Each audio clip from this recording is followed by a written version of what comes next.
सिरोही के माउंट आबू के मौसम का मिजाज फिर से बदला हुआ देखने को मिला। आज शहर का न्यूनतम तापमान 2 डिग्री रहने का अनुमान है। बादलों की आवाजाही की वजह से मौसम में बदलाव रह सकता है और इस सर्दी में अलाव और सिगड़ी का सहारा लेते हुए लोग नजर आ रहे हैं।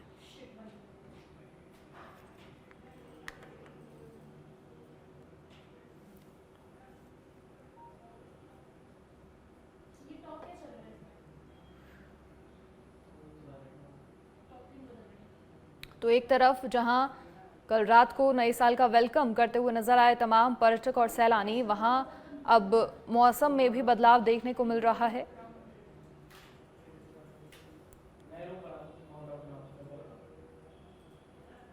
पर्यटकों से गुलजार झीलों की नगरी और ठंड के इस मौसम में सर्दी से बचने के लिए अलाव और सिगड़ी का सहारा लिया जा रहा है।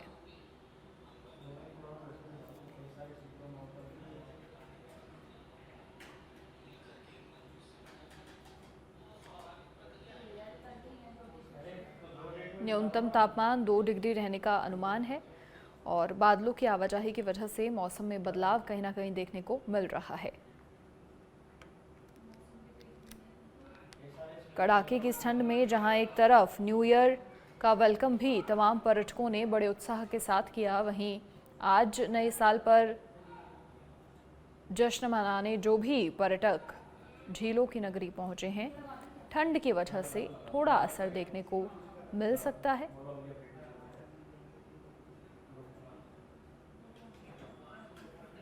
ठंड से बचने के लिए लोग अलाव और सिगड़ी का सहारा ले रहे हैं। और चलिए अधिक जानकारी के लिए हमारे सहयोगी दीपक त्रिपाठी लाइव हमारे साथ फिलहाल जुड़ गए हैं। दीपक, आज की क्या तस्वीरें हैं? कल देखिए जिस तरीके से देर रात तक सेलिब्रेशन चलता रहा और नए साल का वेलकम कहीं ना कहीं पर्यटक भी करते हुए नजर आए। आज क्या दिनचर्या थोड़ी देरी से शुरू हो रही है, क्योंकि देखिए ठंड भी लगातार बढ़ती हुई नजर आ रही है।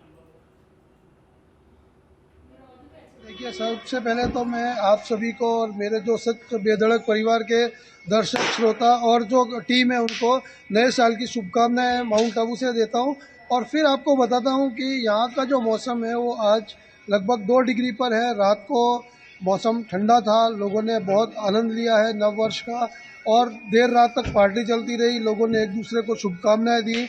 इसलिए कहा जा सकता है कि सुबह लोगों की दिनचर्या देर से शुरू हो रही है। लोग जो बाहर से पर्यटक आए थे उन्होंने रात को देर तक एंजॉय किया और अब धीरे धीरे वो लोग अपने अपने गंतव्य की ओर वापस रवाना हो रहे हैं।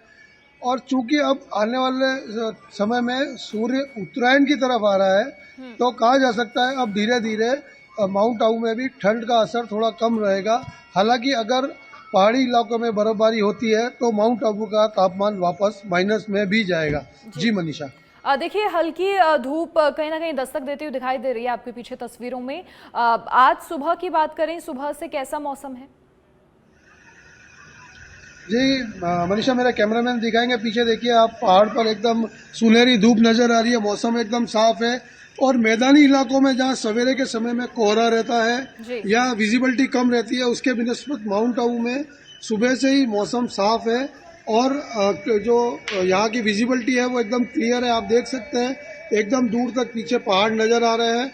और इक्का दुक्का जो पर्यटक है जो सुबह हालांकि देर रात तक पार्टी करते रहे, लेकिन क्योंकि सुबह वो लोग जब उठ के अपने अपने गंतव्य की ओर जाने की तैयारियां कर रहे हैं, तो कुछ लोग नाश्ता करते नजर आ रहे हैं, कुछ लोग अपना सामान गाड़ियों में रखते नजर आ रहे हैं। तो कह सकते हैं कि मौसम का आनंद आने वाले समय में भी पर्यटक लेते रहेंगे और यहाँ बदस्तूर आते रहेंगे। जी मनीषा। दीपक, अगर हो पाए तो आप जरा उनसे बातचीत करने की कोशिश कीजिए, कैसा उनका पूरा एक्सपीरियंस रहा यहाँ झीलों की नगरी में आकर न्यू ईयर का सेलिब्रेशन करना। जी मनीषा, देखिए इक्का दुक्का पर्यटक ही है यहाँ पर और फिर भी हम उनसे बात करने की कोशिश करते हैं। तो कहाँ से आया, उन्होंने कैसा न्यू ईयर एंजॉय किया और कैसा रहा उनका पार्टी और आगे नए साल को लेकर उनका क्या विजन रहेगा। सर, कहाँ से आए आप? कोटा से। और कैसा आपने 31 कैसे एंजॉय किया और अभी आगे नए साल के लिए आपका क्या विजन रहेगा? विजन तो बस मेरे को कॉलेज में हूँ तो पढ़ाई करनी है, और अभी यहाँ पे सेलिब्रेट करा था पास में। कैसा रहा रात का सेलिब्रेशन? अच्छा, बहुत अच्छा। मौसम कैसा लग रहा है यहाँ का? मौसम भी अच्छा लग रहा है। कोटा के मौसम को और यहाँ के मौसम को कैसे देखते हैं? यहाँ पे ज्यादा ठंड है कोटा से। देखिए, एक बच्ची भी हमारे साथ जो आनंद ले रही है इस मौसम का, और कोट जैकेट सब पहना हुआ है। बढ़िया। बेटा, कैसी सर्दी लगी यहाँ पर, और कोटा में कैसा रहता है? कोटा में इतनी ठंड नहीं है, पर यहाँ पे तो है काफी। और कैसे एंजॉय किया 31st की पार्टी को? हमने काफी एंजॉय मजा आया? यस। और यहाँ घूमे आप सब जगह, या कैसा लगा आपको माउंट आबू? हमें बहुत अच्छा लगा वहाँ। आपके अभी 7 वंडर्स बने हुए हैं, तो कैसा पिकनिक स्पॉट है, और यहाँ कैसा पिकनिक स्पॉट है? यहाँ पे ज्यादा अच्छा है। मजा आया? यस, बहुत एंजॉय किया जी मनीषा, देखिए तो ये कोटा से आए दर्शक मेरे साथ थे, और इन्होंने बहुत ही आनंद लिया है। रात को पार्टी का भी आनंद लिया है, और सुबह माउंट आबू के मौसम का भी आनंद ले रहे हैं। जी मनीषा। बिल्कुल ठीक कहा दीपक आपने, और मुझे लगता है पर्यटन के लिहाज से ये वाकई बड़े गौरव की बात है, क्योंकि जो भी झीलों की नगरी पहुंच रहे हैं पर्यटक, लगातार उनका यही कहना कि यहाँ आकर वाकई अच्छा लगता है। और आसपास क्योंकि अब देखिए पर्यटकों से गुलजार पूरा माउंट आबू झीलों की नगरी रही है इन दिनों में। पिछले 5-7 दिन से भी अगर हम बात करें तो न्यू ईयर के सेलिब्रेशन के लिए भी पर्यटकों की आवाजाही का दौर जारी था। कुछ दुकानें भी आपके पीछे खुल गई हैं, ज़रा उनसे भी बातचीत अगर हो पाए। नया साल है, और किस तरीके से अब आगे आने वाले समय में क्या क्या रेजोल्यूशंस रहने वाले हैं उनके? देखिए, मैं बताना चाहूँगा कि जो इस बार कुछ मुझे ऐसा लगा है, जो अपन ने विजुअल्स देखे, हालांकि यहाँ पर पर्यटक थे, लेकिन यहाँ माउंट आबू के बिनस्पत इस बार जैसलमेर उदयपुर में ज़्यादा भीड़ रही है। और हो सकता कहीं ना कहीं उसका एक कारण यह भी रहा होगा, हमेशा जो यहाँ पर 29, 30, 31 में शरद महोत्सव मनाया जाता है, वो इस बार क्योंकि मनमोहन सिंह जी के स्वर्गवास की वजह से उसको निरस्त किया गया था, क्योंकि लोगों में इंटरेस्ट होता है। आसपास के जो दर्शक हैं, आसपास के जो पर्यटक हैं, वो इस 3 दिवसीय कार्यक्रम का आनंद लेते आते हैं। इसमें देश के विभिन्न जगहों से जो कलाकार है वो शिरकत करते हैं। डीजे नाइट होता है, सूफी गाने होते हैं, लाफ्टर चैलेंज के कलाकार होते हैं। लेकिन ये क्योंकि निरस्त हुआ, तो इससे हो सकता है दर्शकों को, पर्यटकों को निराशा रही, तो पर्यटक और जगह की बिनस्पत यहाँ पर अब की बार कुछ कम आया था। जी मनीषा। अब देखिए आगे आने वाले समय में ठंड के लिए भी और कई सारे अलर्ट हैं, और कुछ ही समय में बच्चों की जो स्कूलें हैं वो भी खुल जाएंगी, तो निश्चित तौर पर फिर जो दिनचर्या जो अभी हो सकता है थोड़ी देरी से शुरू हो रही हो, वो वापस अपने रूटीन में आएगी। जी मनीषा, क्योंकि स्कूल अगले सोमवार लगभग 7 तारीख के आसपास खुलेंगे, लेकिन हालांकि ये है कि माउंट आबू में जो मॉर्निंग में जिनको क्रेज़ है सुबह सर्दी का आनंद लेने का, वो लोग जो लोकलाइट्स हैं वो भी जल्दी उठते हैं, और टूरिस्ट भी इसी मौसम का आनंद लेने आते हैं। चाय की दुकानें आपको सुबह 4 से 5 बजे खुली हुई मिल जाएंगी, क्योंकि बाहर से जो पर्यटक आते हैं उनकी जो बसेस वगैरह है, साधन है, वो सुबह जल्दी 4-5 बजे से आना शुरू हो जाते हैं। तो और स्कूल के जो बच्चे हैं उनका भी स्कूल का टाइम 7:30 के आसपास रहता है, तो ऐसे में क्या है, उनको भी तैयार होकर जल्दी स्कूल जाना होता है, तो जो उनके परिजन हैं वो भी जल्दी उठ जाते हैं।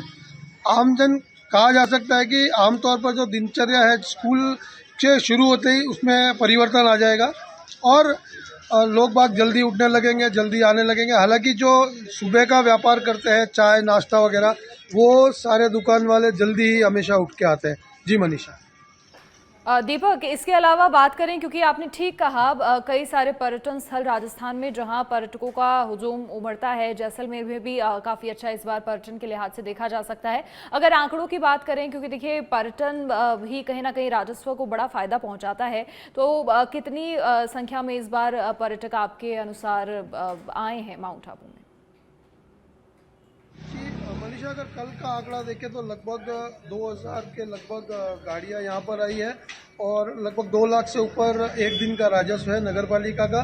वहीं लगभग 25 से 30 हज़ार पर्यटकों का फुटफॉल यहाँ पर देखा गया है, क्योंकि न्यू ईयर एंड ईयर था, 2024 जा रहा था, और 2025 का स्वागत करने लोग यहाँ आए थे। तो 25-30 हज़ार पर्यटक अगर आते हैं, तो यहाँ का जो पर्यटन व्यवसाय है उसको काफ़ी संबल मिलता है। और कहा जा सकता है कि यहाँ जो छोटे छोटे दुकानदार से लेके फुटपाथ पे जो सामान बेचते हैं या खाने पीने का सामान बेचते हैं, उन सबको काफ़ी आर्थिक संबल मिलता है इससे।